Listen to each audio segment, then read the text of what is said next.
Wala ka ng pangamba, oh. Git! Magandang balita mga taga-Batang Maynila. Yun dati sobrang dilim, tapos tambayan pa ng mga tolongges at nakakatakot dumaan. Lalo na dito sa footbridge, tingnan mo ngayon. Maliwanag na at talagang pag dumaan ka dito, safe na. So pinailawan na to simula sa may Zubel hanggang dito sa may Quirino Avenue. Ang laki ng pinagbago. Malaking tulong to para sa mga maglalakad pauwi na dyan at para sa mga motorista lalo na sa mga naka 2 wheels. Para meron ko yung idea, ganito ang itsura nung hindi pa ito pinailawan, 'di ba? Sobrang dilim. Saka yung mga sasakyan dito, mabibilis din ang mga takbo niya kasi kuha na to palabas at papasok na to ng expressway. Nandito na tayo sa Quirino Avenue. So dito yung entry ng Skyway, papunta ito ng Quezon Ave, Balintawak and Lex. So itong pailaw, dito magsisimula sa may ramp. Ito yung exit ramp. Papunta na yan ng Lacson at saka Espanya.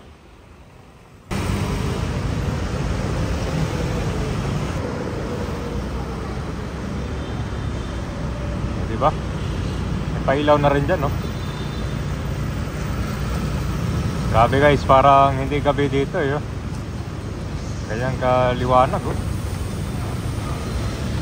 Nakikinabang to lalo sa mga motorista na ako na dyan. Yung oras na ng gabi ang biyahe. Saka yung mga maglalakad to, wala ka ng pangamba sa mga tolongges. Legit.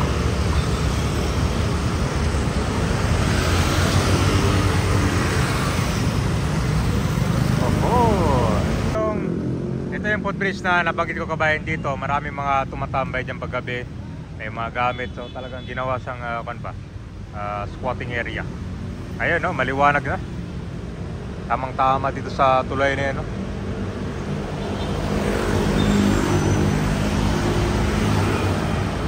Yan, tinan mo. Grabe.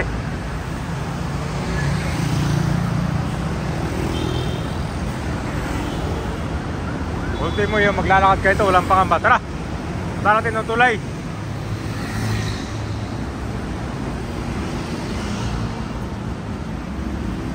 Natupad na rin ng pangarap yung mga araw-araw dumadaan dito.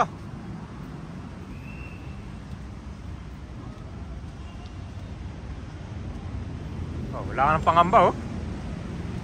Grabe, oh. Legit. Ito ang tunay na pagbabago sa Manila. Hindi lang kalinisan, kundi na rin para sa safety ng mga tao.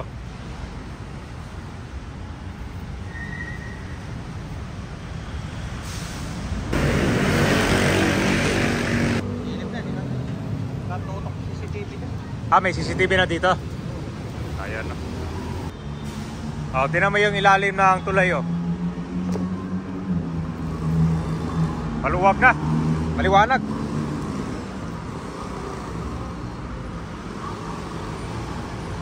Tinanggal na rin yung mga illegal parking dito. Ito dito sa baba, alam ko may gagawing redevelopment dito. Pero hindi pa natin alam kung ano yung status.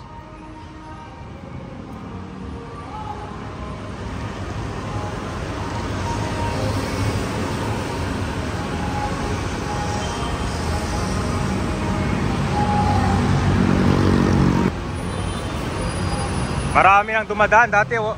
Ayaw mong dumaan dito sa sobrang dilim. Nakakatakot.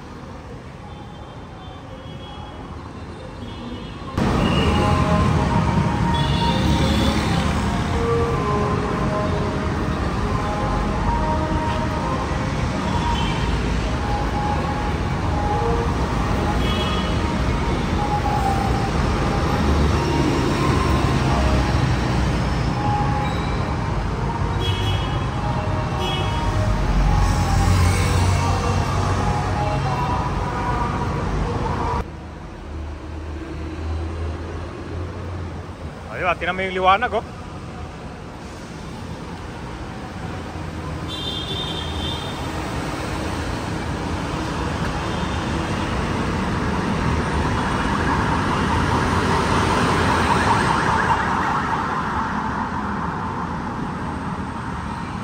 guys. Parang bawat sulok dito maliwanag na. Hindi makapwesto yung mga ako dito, Tolonges.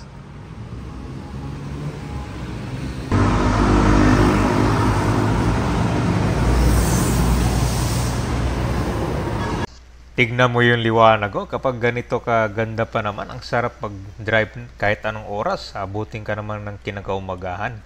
So itong mahigit 4 kilometer na bagong pailaw ay dadaan sa 32 barangays of Manila. At syempre, hindi matutuloy ito dahil sa cooperation ng City Government of Manila at partnership with San Miguel Corporation or SMC.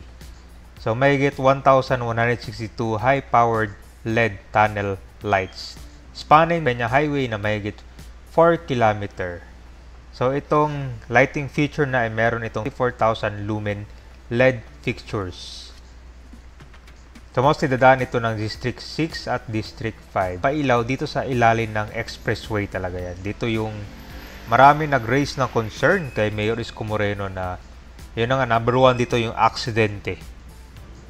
Tapos yung number 2 yung mga tambayan ng mga Tolonges. At pangatlo, yung mga tao na maglalakad lang dito ay mas magiging safe na sila.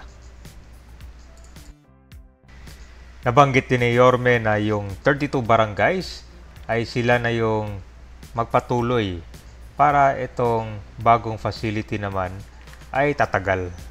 So baka tirahin na naman ng mga Tolonges yan, yung mga wiring, yung mga ilaw. So inabiso na ni Yorme yan para tumagal naman itong mga pailaw dito, di ba? Hindi naman na nakawin. Yan, tinan mo, kahit saan ka titingin dito, siguro pagdadaan kaya mga sasakyan dito, pwede nyo napatayin ang ilaw ng inyong masasakyan, di ba? Hindi na kailangan, no?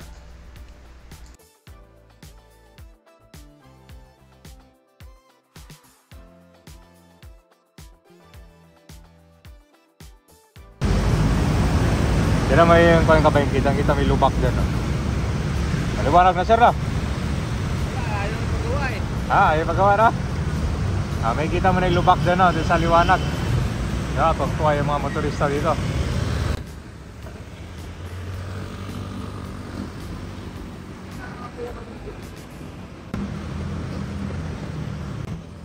Tapos ilang metro lang, may ilaw ulit.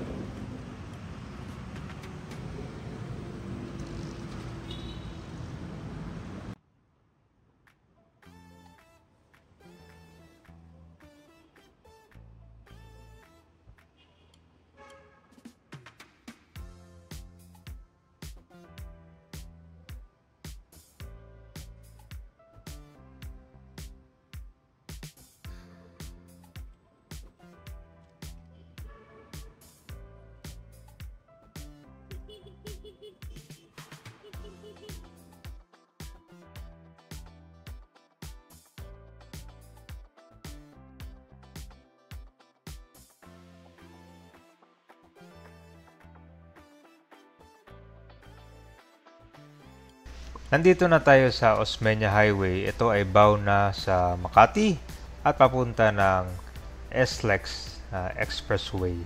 So ganitong oras pala matindi yung traffic ngayon kasi pa-approaching December na. Pag dumaan kayo dito mga alas 7, dito sa intersection, matindi yung traffic kasi puro mga truck na dumadaan kasi.